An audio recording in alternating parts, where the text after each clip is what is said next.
Hello and welcome to Drive at the DW Car Show. Coming up, open-top dream machine, the Mercedes S500 Convertible. Small and nimble, putting the Hyundai i10 to the test. And the new Arteon from VW.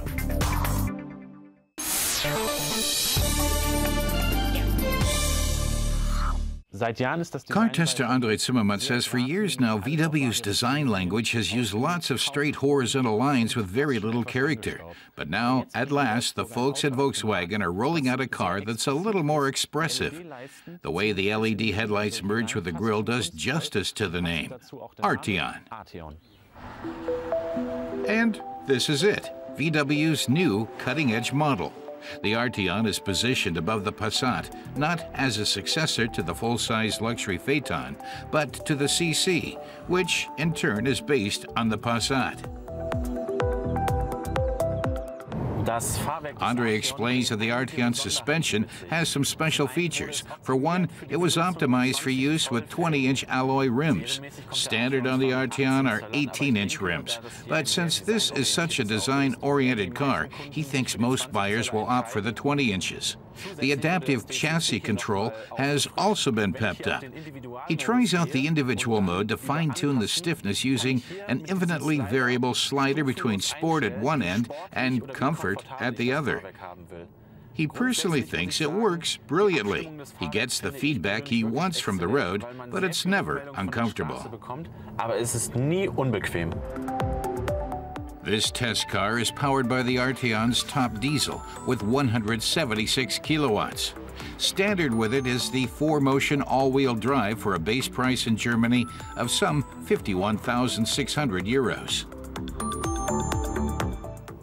A highlight for Andre is the revamped adaptive cruise control. Not only does it hold the speed entered and the distance to the car in front, it can read street signs and GPS data and recognize, for instance, changes in the speed limit and adjust the car's speed accordingly. It also knows when the car's entering or leaving a town and helps the driver avoid getting fined for speeding because he's overlooked a sign. That enhances safety and can even help cut down on fuel consumption, since it accelerates and brakes more efficiently. Den Verbrauch zu senken, da es natürlich viel effizienter und geschickter als ich beschleunigt und bremst. The Arteon is available in the accented sporty R-Line variant seen here in the yellow, or the somewhat chicer elegance version. They share the expressive headlight design with the LED daytime running lights as part of the grille's chrome-plated crossbars. After the positive resonance from the Arteon concept car, the production model is set to be rolled out just 1 year after the study's presentation. This 5-door coupe is now VW's showcase for driver's assistance systems.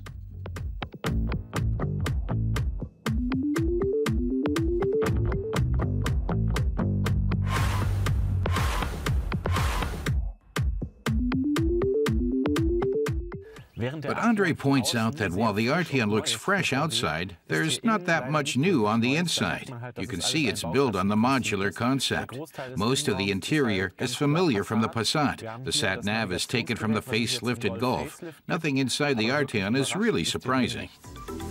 The Arteon contains more technology than the facelifted Golf or the Passat, but it's not exactly revolutionary. It's best described as another step in the development using VW's well-known building blocks.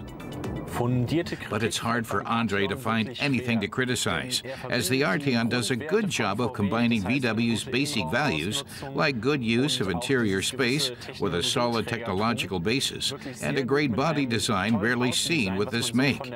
But, he adds, VW could have kept up that good work for the interior. It seems to him that the designers lost their confidence, so the Arteon's interior doesn't do justice to its exterior. The Arteon is more a timid attempt to expand the upmarket end of VW's model range, after the Phaeton more or less failed in Germany. But technologically, the Arteon is just a better Passat with a new name.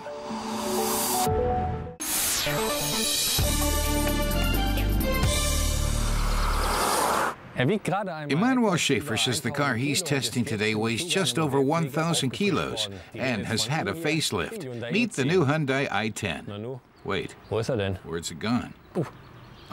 Ja. He says the wind must Vom have Wind blown it weggeweht away. worden. The car may be a lightweight and Hyundai's entry-level model, but it's not to be underestimated. With some 20,000 new registrations per year, the i10 accounts for around 1/5 of Hyundai's total sales in Germany. The 2017 model year is the first time the city car is being offered with lane departure and forward collision warning systems. In terms of handling, Emmanuel feels the i10 makes a good impression. He says it compensates for any bumps in the road, and the relatively small A-pillar makes for good visibility at the front. But at the back, oh yeah. He notes that the C-pillar is really very wide, which makes it easy to overlook things when backing up. Luckily, the new i10 is also available with rear parking sensors. Emmanuel says that when updating a model, the idea is usually change, yes, but not too much, for fear of scaring off regular customers. But he feels Hyundai took this too much to heart because the engines are the same as for the previous model. His test car comes with a 1-liter gasoline engine, the smallest one on offer. It puts out just 49 kilowatts or 67 horsepower, so it's not going to knock anyone's socks off, even if this Hyundai's really light. It takes the little runabout almost 15 seconds to make it from 0 to 100 kilometers an hour, and its top speed is just 155 kilometers per hour.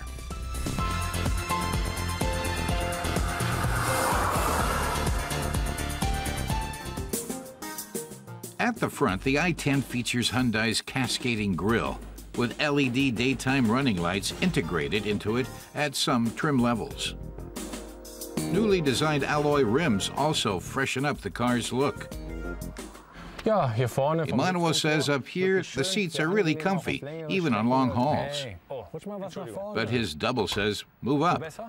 Better? Yeah, it's okay, he replies. Up here too. At the back, the rear fog lights and the rear bumpers echo the design of the lights at the front.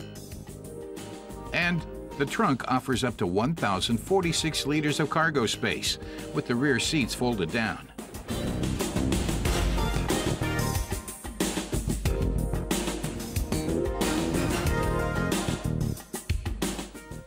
On the steering wheel, you'll find buttons to operate the newly introduced safety systems, as well as the infotainment system.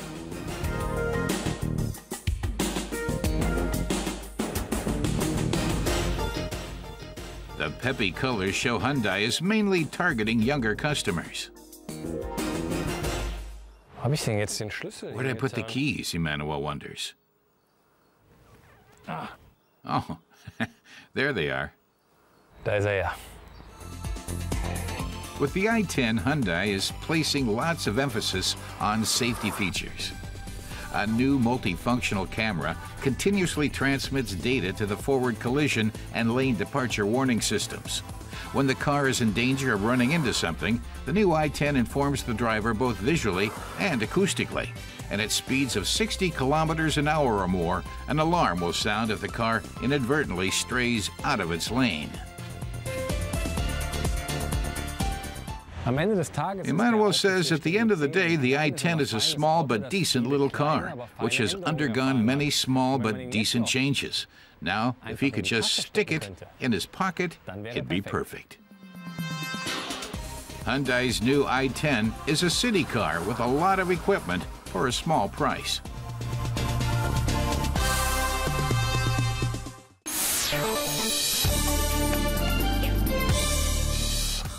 Skoda has given its Citigo a facelift. The update includes changes not just to its looks in and out, but also new technical features. The City Runabout now comes with an optional multifunctional leather steering wheel and Climatronic climate control. The new infotainment system Swing links your car with your mobile phone. Skoda has retained the option of a natural gas engine.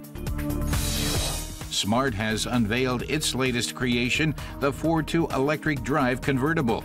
It's powered by a 60-kilowatt electric motor. Its consumption of 13 kilowatt hours per 100 kilometers allows a range of over 150 kilometers. To keep that range, the top speed has been limited to 130 kilometers an hour. The new Smart sells for just over 25,000 euros in Germany.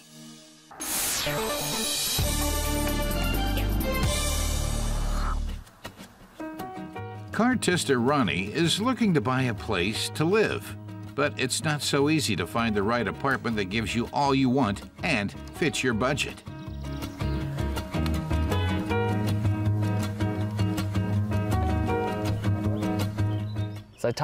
Ronnie says he spent days looking for the perfect apartment. This newspaper has nothing to offer, so he's considering other options, like the Mercedes-Benz S500 Cabriolet. It costs about the same as an apartment, so he's wondering whether he should just move into the S500 instead and save himself the hassle. He's going to test it out. Maybe it's just what he needs. Das werden wir jetzt einfach mal ausprobieren und gucken, ob es doch vielleicht der Benz wird. Mercedes brought out the S-Class convertible in 2016, reviving a popular format that it last used 45 years before. It's Mercedes' first luxury convertible four-seater since 1971. It offers unique design, all the advanced engineering of the S-Class, and a comprehensive heating and wind protection system. If you're looking to cruise, it doesn't get much more exclusive than this. Ronnie is impressed with the ultra-smooth ride, thanks to the air suspension. You could drive over a brick road and not even notice. Then, under the hood, you have a V8 twin-turbocharged engine, which is so quiet it's unbelievable. When you have the top up, you can't hear the engine at all. It's amazing. Especially when you consider the monstrous 335 kilowatts of power under the hood. That provides a massive 700 Newton-meters of torque as low as just 1,800 revs. The luxury cruiser powers from 0 to 100 kilometers an hour in just 4.6 seconds. The top speed is electronically capped at 250 kilometers an hour.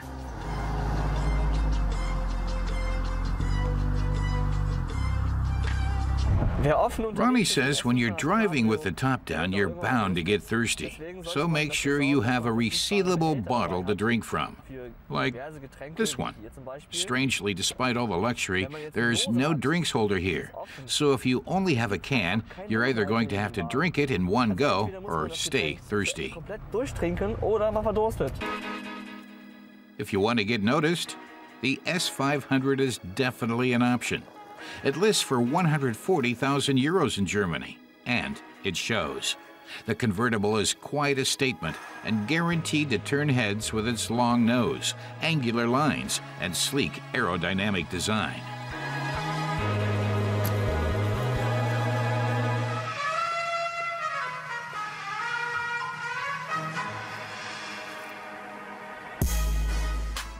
The car is just over 5 meters long and the epitome of sleek elegance. But the S500 doesn't overdo it, retaining a cool confidence that knows it has nothing to prove.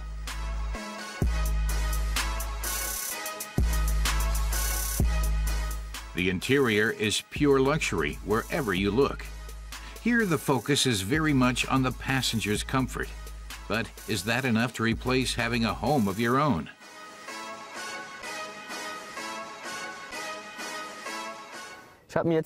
Ronnie has found himself a plot of land to park his beautiful piece of real estate. He wants to test out how suitable the car is for everyday living. Obviously, the S500 doesn't have a stove, but every surface you come in contact with can be heated. So, in theory, you could use the armrest to thaw out or even heat up a piece of cake.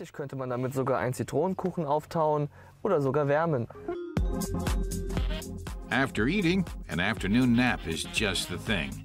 That's certainly no problem. Few cars have seats that adjust as well as the S500. Ronnie finds it very comfortable, and there's plenty of legroom. You can also switch on the massage function. It has 5 different settings for back and shoulders. Surely no living room couch offers you this level of comfort. But sleeping under open skies isn't everyone's thing. One press of a button closes the top, which, with its double glazing and insulation materials, turns the S500 into a perfectly protected and quiet place to sleep. The whole thing takes just 20 seconds and also works while you're out on the road if the weather suddenly changes, provided you're not driving more than 60 kilometers an hour. But before Ronnie can drive on, he urgently needs to use a restroom. Luckily, his plot of land is part of a development site equipped with facilities of a kind. Now it's time to get back to the road, where our test car really belongs. There's no doubt about the all-round excellence of the new S-Class convertible. The V8 engine taken from the S500 Coupe fits perfectly with the character of this rock-solid cruiser. So, would Ronnie buy a car like this instead of an apartment? If he had the choice between a house or an S500 Cabrio, he'd opt for the house. But if he'd already had his own home and could still afford it, he'd definitely take the S500 Cabrio. It's the perfect car for summer and guaranteed to get you noticed. Schöne Sommertage genießen und sogar damit auf der Straße auffallen.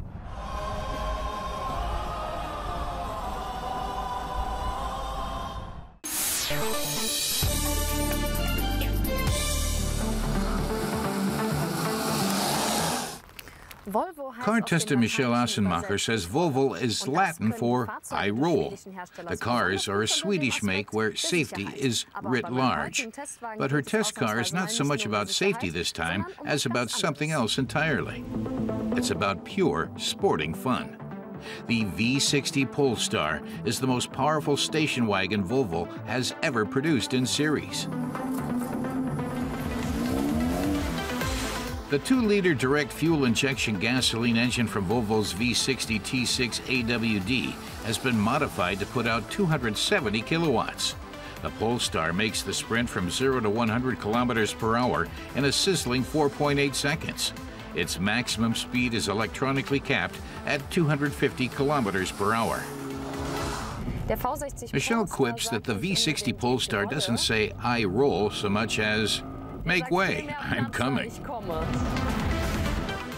Volvo and Polestar took up their cooperation about 20 years ago. In 2015, Volvo acquired the company, so now Polestar is for Volvo a bit like what AMG is for Mercedes. Michelle would never have thought driving a Volvo could be so exciting. Aside from the color and the Polestar applique on the back, she thinks the Polestar looks rather garden variety from the outside. But personally, she likes it. It's a wolf in sheep's clothing, if you like. The front has been kept rather plain and ordinary, but there are some unique features that make the car look a bit sportier, such as the blue Polestar badge on the glossy black grille. The standard dual xenon headlights can also be noted here.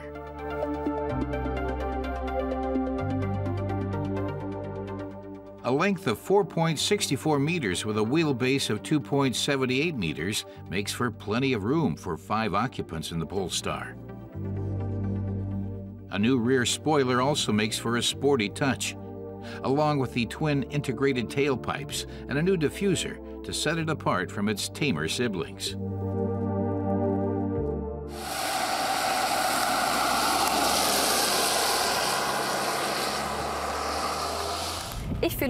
Michelle feels really comfortable in the V60 Polestar. It's spacious. The steering wheel sits in her hands incredibly well, partly thanks to the materials and partly because of the shape. But she concedes that the button layout is a little dated. The switches and knobs are just a bit too far away for convenience. A heated steering wheel and backlit gear shift knob are also standard in the Polestar. Blue stitching gives the interior a fresh note.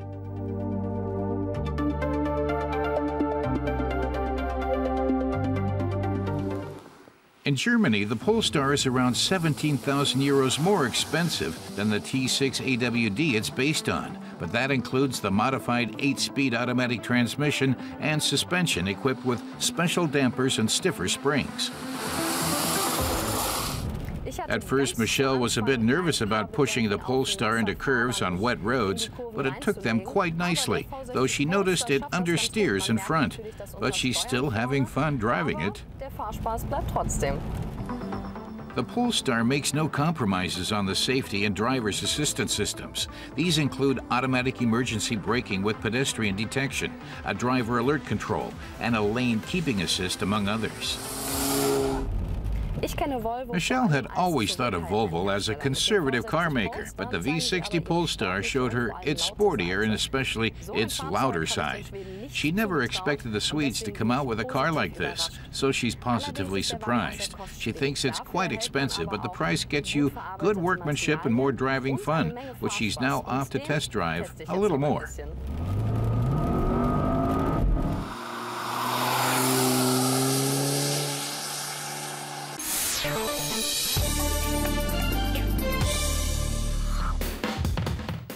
The Kitzbühel Alpine Rally is celebrating its 30th anniversary this year. Set in the picturesque Austrian Alps, it's one of the most famous vintage car events. This year, some 188 drivers are taking part. They're piloting 34 different brands of cars, with a combined output of over 28,000 horsepower. Kitzbühel is quite a draw. This participant says it's a special highlight in the rallying year because here everything's right. The people, the cars, the atmosphere, the surroundings are fantastic. The routes are great and the organization's excellent. He can't complain because everything's great.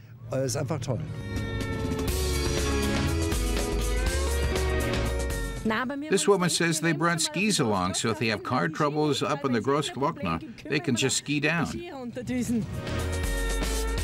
They're almost ready to start. Great attention is being paid to all the little last-minute details. This rally is a challenge for man or woman and machine. The key to being successful here is to read the road book carefully and adjust your speed accordingly. It's not just the fastest cars, but the ones who maintain the most constant speed who stand the best chance of winning. Spread over 3 days, the race covers close to 600 kilometers at elevations of up to 2,500 meters. That's a real tour de force in a 1931 Bentley Speed 6 SWB. This participant says you need plenty of upper arm strength to crank the steering wheel and a good sense of orientation on curves, because you really can't see where you're going. This 1969 Jaguar D-Type with 250 horsepower is a famous Le Mans race car. The drive along the Großglockner High Alpine Road is a highlight of this year's rally. Its serpentine curves demand a lot from both drivers and their cars. 7 decades of automotive history are on display at the Kitzbühel Alpine Rally. Pre-World War II models, elegant sports coupes, and 1950s and 60s sedans can be seen alongside sports cars and rare newer models. The touring cars, race cars, stunning sedans, and convertibles attract the most attention. These vehicles' designs were chosen for their appeal rather than their aerodynamics.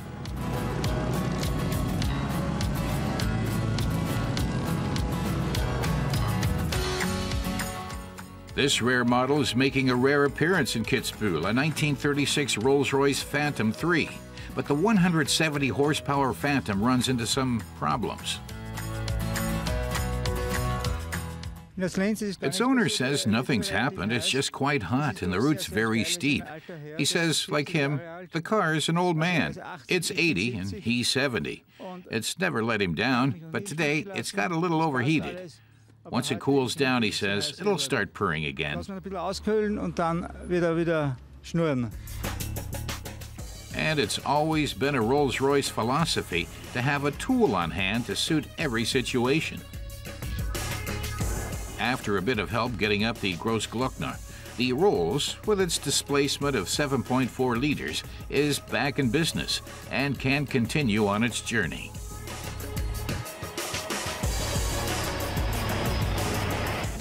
After 3 days in which the cars have covered close to 600 kilometers, it's the final spurt. The drivers can't afford to make a mistake now if they want to end up in the final rankings. And they've done it.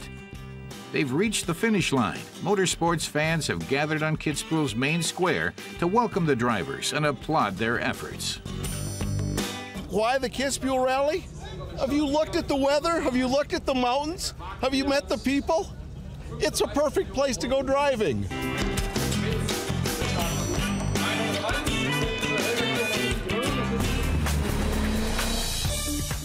And next time on Drive It, wings for the racetrack. The Honda Civic Type R in racing gear. And it's practical, it's stylish, and it packs a punch. The Audi RS6 Avant.